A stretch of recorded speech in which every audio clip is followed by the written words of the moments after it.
Hello, my name is Diane, and this is the New Old Nurse. Today we're going to be discussing whether you need to be a CNA to become a nurse. If you're interested in the answer to that question, stick around.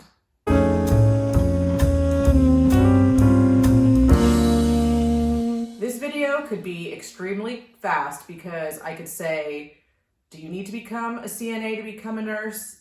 The answer is no. The end. But I think people know there's a little bit more to it than that. I think people want to know whether it would help you to be a CNA first before you become a nurse. I think the answer to that is probably yes, but only for a short while. I don't think that it is necessary for you to become a CNA in order to be a good nurse, not in the slightest. I know there are a lot of CNAs out there who think you should have to become a CNA before you become a nurse because they think a lot of the nurses who were CNAs before appreciate more of what the CNAs do and what their role is. I could see there being truth to that, but also I think you just can't be a complete idiot and you'll realize how hard CNAs work and how valuable they are to the team. I was never a CNA before I started nursing school, and I had not worked in the field at all. But from my very first experience in clinicals at a nursing home, I thought to myself, holy crap, these CNAs are killing themselves. That's kind of how I thought about it. There were two things I thought. One was, wow, the tall CNAs have it much easier than the short CNAs. And then secondly, I thought, these people are literally sweating, especially if you're at a facility that doesn't have anybody like a shower team. Excuse me, my cat is making noises because I think she wants to come in here. If you have a facility where the CNAs do everything, which is, to be fair, the majority of places, you are going from helping feed people to change people to going into the steamy 99-degree shower room and showering people. These people are usually older, they are sometimes crabby, they sometimes don't like you because you're making them do something they don't want to do.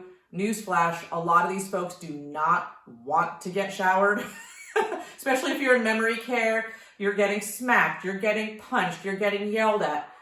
Like I said, I think if you just have eyes and ears, you should be able to appreciate what CNAs do. I do not think that you need to be a CNA to appreciate them unless you are a jackass.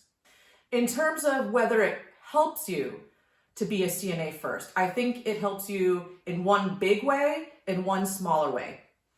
The major way I think it helps you is that you have been exposed to the best and the worst of what being a nurse is going to be like. So you'll know then if it's something you want to do. You won't go into nursing and then think to yourself, what the heck did I do this for? If you can do a job as a CNA and see that it's your calling or something that you like to do, or it's just something that you're content with in terms of your career, then you're gonna like being a nurse too. I think some people go into nursing and are like, they're flabbergasted. They're like, wow, this is hard, I'm busy, I'm not on my feet. If you've been a CNA first, you've experienced all of that. So I think one of the best things about being a CNA before becoming a nurse is that you won't be surprised by what being a nurse is like. I think in my experience, one of the things that I was envious about for my classmates who were CNAs first was that in those first clinical experiences, they weren't nervous. Sure, they're nervous because we have instructors who are evaluating us and, we all still are taking tests and learning new material. But in terms of the actual hands-on work that you're doing at the beginning of your nursing program, which is going to be CNA work, they already knew all of it. Whereas I went in and the first time I had to transfer somebody who was a lady who was older, larger lady. We had to transfer her from her wheelchair to a weight chair. And I was like, oh my God, I'm going to drop her. I don't want, I was nervous about hurting her, nervous about doing something wrong. They were like, one of my classmates in particular, she's like, let me show you. And she just did it. And she said, here's what you do. Here's how you move. Here's how you put your body weight. Here's how you put her body weight. It was just another day at the office for her. So at that beginning of nursing school, when maybe your nerves are the worst and you're the most stressed out, the CNAs kind of had a little bit of an easier time, I think, because that whole piece of the very basic nursing skills that nurses do and CNAs do, they've been doing it. They had no fear about it. They had no worry about it. They were just like, oh, somebody needs to be toileted, somebody needs to be this, I'll do it, whereas I was like, oh my God, do I have to right now? And maybe you're going into nursing school and you have none of those fears. So it doesn't matter to you. But if you are trepidatious at all or nervous, being a CNA first, you will have experienced it all already.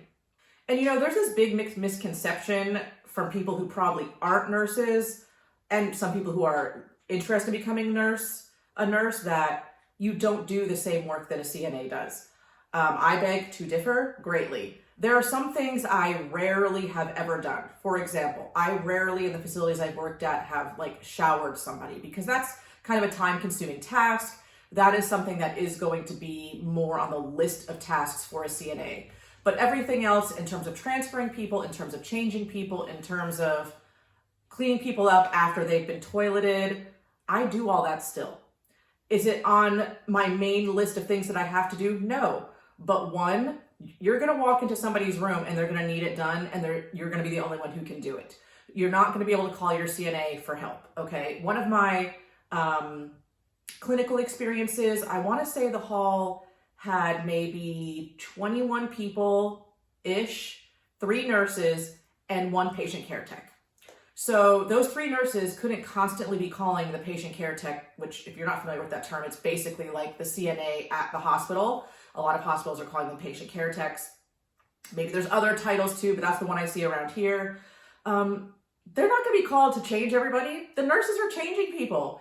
In fact, anecdotally, somebody I know, her sister was an LPN in, say, nursing home facilities, became an RN at a hospital, and she says, I change people and bathe people more than I ever did at a nursing home. Because at a nursing home, you have such a high number of residents you're taking care of, like maybe 30 plus.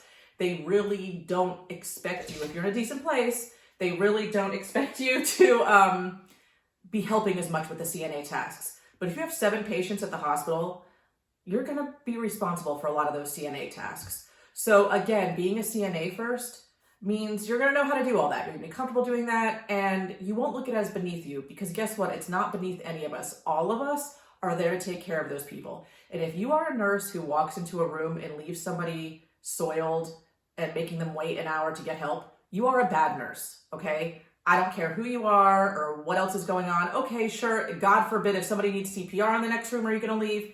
Yes, but that is not what I'm talking about. I am talking about people who are like, oh, okay, you need to be changed. Let me go get my CNA. No, the CNA is busy with something else right then too. And we all are on the same team. I actually have worked at places where I have supervised the CNAs, not, in terms of being their boss, but kind of like a shift supervisor. So you're kind of organizing them and whatnot. And I've been at places where I've not been their supervisor. I prefer not to be, because I love a teamwork environment. We are all on the same team. I'm working shoulder to shoulder with you. I feel like when you're their supervisor, it just is a slightly different, energy that I don't like working under as much. I know it's mostly the case that the nurses are supervising the CNAs in that way, but to me, we're all working towards the same goal. So I shouldn't have to supervise them. They shouldn't need me to be their supervisor for us to all just get the job done. So if you are looking into becoming a nurse, I highly recommend becoming a CNA first, because if you're not sure. If you know for a fact you want to become a nurse for whatever reason, you do not need to spend your time going for that certification initially. There might be some places where if you become a CNA and then you work at a facility, they'll pay for your nursing school or those types of programs. By all means, go for it if those exist where you are, and becoming a CNA is going to help you with your tuition or job prospects, whatever. But if you're like, okay, well, I'm working on my prerequisites, should I go ahead and spend, the weeks getting certified as a CNA? No, it's not necessary. You will learn all of those skills in nursing school. Anecdotally, again, I had a friend tell me a story about somebody who said they were in nursing school, and they were like, oh, what are you doing your first week? And they're like, oh, we're doing phlebotomy. And I'm like, when they told me that story, I said, okay, maybe. Maybe you're doing phlebotomy your first week of nursing school. Guess what I was doing my first week of nursing school? Learning how to wash my hands properly, infection control, because that's the first thing we're all supposed to learn. So when I heard that about the phlebotomy comment, I said, I don't know if they're really in nursing school. Maybe, I don't know, maybe. Don't want to call anybody a liar, but those first few days in nursing school, you are learning the same skills we all have to learn. Infection control, safety, those sorts of things. You essentially, after your first semester of nursing school, a lot of hospitals will hire you as a patient care tech because they know you have been taught the skills required to be a patient care tech CNA at their facility. So don't worry about going in not knowing anything. If you have never tried to transfer somebody who had a hip replacement the day they get, discharged from the hospital, your instructors are going to teach you that. You're going to see that in action at the nursing home or wherever you're doing your clinical. Don't be nervous. Well, you're going to be nervous, but you don't have to be nervous about not knowing. You are going to learn those skills. And again, I just want to repeat myself. If you were never a CNA and you can't appreciate what they do just by seeing them in action, you're an idiot. We all who work on your team believe you're an idiot. We all know it. We talk about you in the break room and say it. CNAs are some of the hardest working people you will find in any facility. Are there some bad CNAs? Yes. There's bad nurses. There's bad doctors. Okay. There's bad everywhere. But appreciate them. I love them. Where I work, we have caregivers. Some of them are CNAs. Some of them are not. Doesn't matter. We're all doing the same thing. I trust them. I hope they trust me. And we all want the best for the people we're taking care of. And that's what we all are there to do. And that's what we're all paid for. If you have any other questions or comments, please mention them down below. If you have any opinion on whether becoming a CNA first helped you or hurt you or whatever, or any scary stories about being dropped into something when you hadn't been a CNA in nursing school, share it with us so we can all learn from each other. Until next time.